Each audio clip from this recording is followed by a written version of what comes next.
Hi crafty friends, welcome to my YouTube channel. This is Kathya Calanine. Thanks for stopping by.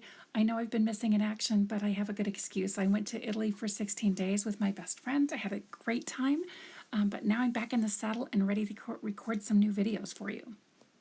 So instead of making two cards like I thought I was going to do, I just did one using that top stamp here from the Altenew Needlework Motif stamp set, and it is absolutely stunning. I love the scroll designs on it. I love the whole flower thing. The sentiments are great. Just gorgeous. So I wound up not using these pearl colors, so disregard those.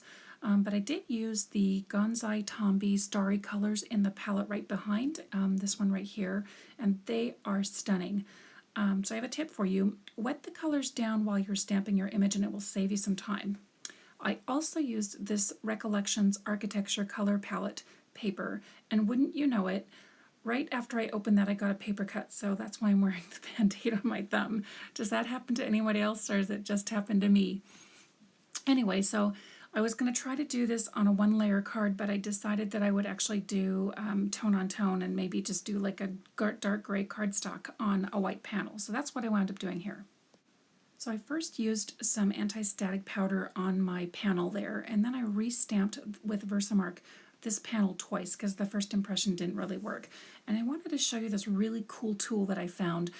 You know those jewelry type trays that people are using to scoop up their embossing powder? Well, I found these at Michael's and they're awesome.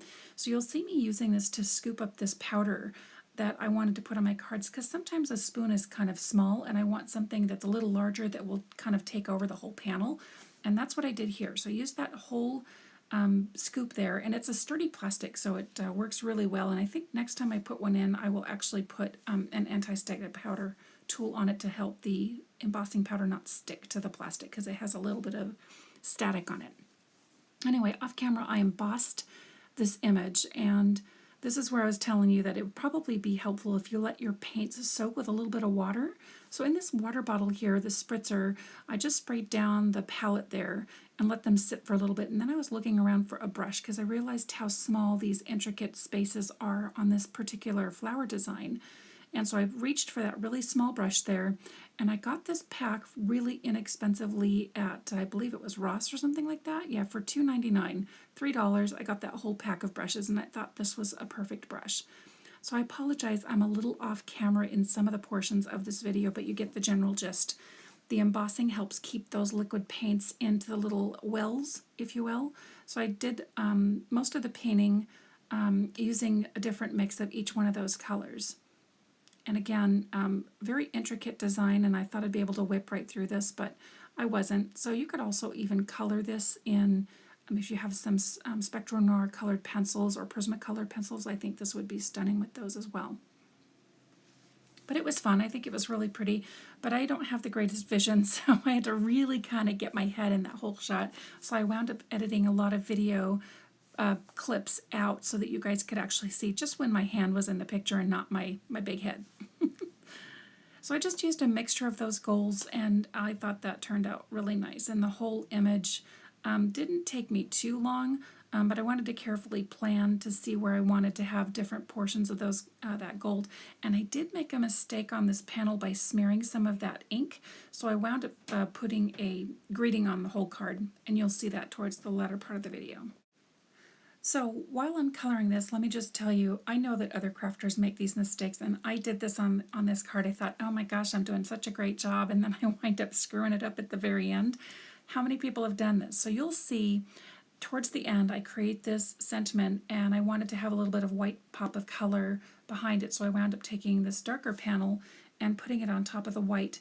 Well, I didn't center it, and you'll see that coming up, and I just wanted to pull my hair out because I wanted to rip the whole thing off, but of course I used that really sticky 3M foam tape, and I was going to destroy the whole card, so I just left it as it was, so it's off center, and you'll see that. But I went with it. Tell me, you guys, do you do that too? I think I was struggling with this whole video, and I'm rusty getting back into it, so I appreciate your patience with me. So here is where I messed up the sentiment. So I have that little border down in the background, and I'm like, that really looks good. Now I just need to trim everything up. I was off my game today. For some reason, I couldn't cut the cardstock straight enough. I can't even talk, right? And I put that down on the white border strip. I had to cut that white panel out twice to get it to fit on that little sentiment strip for a background. And by the way, I'm just using this Scotch glue because I need to burn through my inventory before I try some new glues out there. Otherwise, my husband will probably kill me. Just kidding. Anyway, so I put this little sentiment down on the white strip, and I'm like, that's looking great. Then I put my 3M foam tape down with my, and I cut it with my titanium scissors that have a non-stick surface on them, which is great.